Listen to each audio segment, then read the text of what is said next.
Kejriwal arrest మీద వివిధ పార్టీలు స్పందిస్తూ ఉన్నాయి సార్. ఇది చట్టం తన పని తాను చేసుకెళ్తుంది, కేజ్రీవాల్ తప్పు చేశారు కాబట్టి అరెస్ట్ అయ్యారనేది ఎన్డీఏ కూటమిలోని పార్టీల వాదన. మరోవైపు ఇండియా కూటమిలోని పార్టీలు ఎన్సీపీ, డిఎంకే ఇది ఓటమి భయంతోనే చేస్తూ ఉన్నారు, బీజేపీ దిగజారుడుతనం అని చెప్పి నియంతృత్వ చర్య అని స్పందిస్తూ ఉన్నారు. కవిత ఎలాగూ ఈ కేసులో ఇన్వాల్వ్ అయి ఉన్నారనే ఆరోపణలు ఉన్నాయి కాబట్టి బీఆర్ఎస్ కూడా ఖచ్చితంగా ఈ చర్యని ఖండిస్తుంది. కానీ టీడీపీ అండ్ వైసీపీ ఈ రెండు పార్టీల వైఖరి ఏ రకంగా ఉండబోతోంది సార్? దీని మీద ఏదైనా కామెంట్ చేసే సాహసమైనా చేయగలుగుతారా వీళ్ళు? ఇప్పటివరకైతే ఏం చేయలేదు. ఎందుకంటే టీడీపీ ఎన్డీఏలో ఉంది, ఎందుకు ఖండిస్తుంది? ఖండించే ప్రసక్తే లేదు. వైసీపీ కూడా ఖండించే సాహసం చేస్తుందా అనేది అనుమానమే. బీఆర్ఎస్ ఎలాగో ఖండిస్తుంది, ఎందుకంటే కవిత కూడా అరెస్ట్ చేశారు కనుక. విచిత్రం ఏంటంటే ఈ మద్యం కేసు వచ్చేంత వరకు కేసీఆర్ను ఆప్ నేతలకు కూడా అవినీతి పరుడే అన్నారు. నాకు ఆప్ తెలంగాణ ఇన్ఛార్జ్ వచ్చినప్పుడల్లా కేసీఆర్ పెద్ద అవినీతి ప్రభుత్వం, దీనికి వ్యతిరేకంగా ఆప్ కూడా పోరాడుతుంది తెలంగాణలో అని చెప్పేవాడు. ఎప్పుడైతే మద్యం కేసు వచ్చిందో మొత్తం ఆగిపోయింది. సో కట్ చేస్తే ఖమ్మం మీటింగ్కు అరవింద్ కేజ్రీవాల్, భగవత్ మాన్ కూడా వచ్చారు. సో అందువల్ల ఆప్ బీఆర్ఎస్కు పెద్ద మిత్రపక్షం అయిపోయింది. ఇవాళ మీరు అంటే ఈ ట్రెండ్ సరైనది కాదు. నీకు ఒక తప్పు జరిగితే అనుకుంటే రాజకీయాలకు అతీతంగా దీన్ని తప్పని చెప్పే ధైర్యం ఉండాలి. ఎందుకంటే మిత్రపక్షం అయినా ఉండాలి, కానీ రాజకీయాల్లో అలా ఉంటుందా? ఇప్పుడు ఇదే చంద్రబాబు నాయుడు కనుక ఎన్డీఏలో లేకపోతే, బీజేపీకి వ్యతిరేకంగా 2019 ఎన్నికలకు ముందు జరిగితే ఖండించేవాడా కదా. సో అప్పుడు అరవింద్ కేజ్రీవాల్తో చాలా మంచి స్నేహం ఉండే కదా. అంటే ఇలా ఎన్డీఏలో చేరిన కనుక ఖండించలేదు. ఇదే చంద్రబాబు నాయుడు అరెస్ట్ అందరూ ఖండించాలని కోరారు కదా.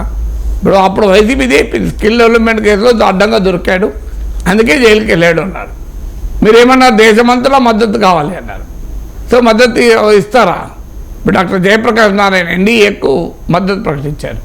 అరవింద్ కేజ్రీవాల్ అరెస్ట్ పైన జేపీ రైట్ అంటారా? ఇలాంటి అరెస్టులను అంగీకరించగలరా జేపీ? బహుశా జేపీ ఖండిస్తారనుకుంటాను. కానీ రాజకీయ పార్టీలు బీజేపీ పట్ల తమ వైఖరి ఆధారంగా వీటి పట్ల రియాక్ట్ అవుతారు. సో మీరు ఇప్పుడు ఇదే కేసులో ఢిల్లీ కాంగ్రెస్ ఏమంటోంది? కేజ్రీవాల్ అరెస్ట్ను వాళ్ళే వ్యతిరేకించడం లేదు. ఆ మార్గదర్శనం నేను ఎక్కడ చదివాను. మరి సబ్జెక్ట్ వెరిఫికేషన్ ఫస్ట్ కంప్లైంట్ చేసింది కాంగ్రెస్ పార్టీ ఢిల్లీలో. కానీ ఇండియా కూటమి నేతలు కాంగ్రెస్ పార్టీ జాతీయ నాయకత్వం మాత్రం ఖండిస్తుంది. అంటే ఢిల్లీ నాయకత్వం ఖండించదు, జాతీయ నాయకత్వం ఖండిస్తుంది. ఇదే ఆప్ కనుక ఎన్డీఏలో చేరుంటే ఇవాళ కేసు ఉండేదా, ఖండించడం ఉండేదా, ఏముండేది? ఎందుకంటే ఇదే జేడీఎస్ పైన దేవగౌడ కుమారస్వామి పైన ఇలాంటి విమర్శలు చేశారు, ఆరోపణలు. అజిత్ పవార్ పైన సాక్షాత్ మోడీ చేశాడు, 70,000 కోట్లు తిన్నాడని. ఇలా ఆయన ఆర్థిక మంత్రిగా బ్రహ్మాండంగా ఉన్నాడు. సో అందువల్ల బీజేపీ చెప్పేదంటే చేరితే ఎన్డీఏలో చేరండి, మీకు పదవులు వస్తాయి, ప్రయోజనాలు దక్కుతాయి, కాదంటే జైల్లో ఉండండి అనేది చెప్పినప్పుడు చంద్రబాబు నాయుడు లాంటి వాళ్ళు, జగన్మోహన్ రెడ్డి లాంటి వాళ్ళు జైలుకి ఎందుకండి, మేము ఎన్డీఏలో ఉంటాం డైరెక్ట్గానో ఇండైరెక్ట్గానో అనే స్టాండ్ తీసుకుంటున్నారు. ఎందుకంటే ఇలా జగన్మోహన్ రెడ్డి కనుక గట్టిగా ఎన్డీఏని విమర్శిస్తే ఏం జరుగుతుంది? కేజ్రీవాల్ చూస్తలేమా, ఏమని చూస్తలేమా? ఎందుకంటే ఆయన మీద కూడా సిబిఐడి కేసులు ఉన్నాయి, అవన్నీ తీస్తారు. ఇక అవి చాలా వేగంగా పరుగులు తీస్తాయి, విచారణ చాలా వేగంగా జరుగుతుంది, వెంటనే ఈడీ సోదాలకు వస్తుంది, ఇవన్నీ జరుగుతున్నాయి కదా. కనుక అందువల్ల ఎవరి జాగ్రత్తలో వాళ్ళు ఉంటున్నారు. సో బీఆర్ఎస్ కూడా ఒకవేళ ఇప్పుడు కవిత ఈ కేసులో ఉండకపోతే ఎలా రియాక్ట్ అయ్యేదో, ఈ ఖండించేదా? అందువల్ల రాజకీయ పార్టీలు, ఇప్పుడు నేను ఉదాహరణ చెప్పాను, నేను రాజకీయ పార్టీలు కేసు మెరిట్స్పై ఆధారంగా రియాక్ట్ కారు.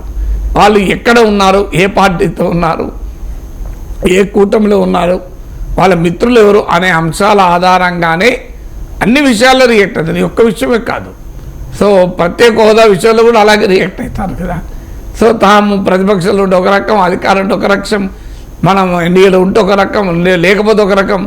సో ఇవన్నీ కూడా రాజకీయ వ్యవహారాలు మనకు స్పష్టంగా కనబడుతున్నాయి.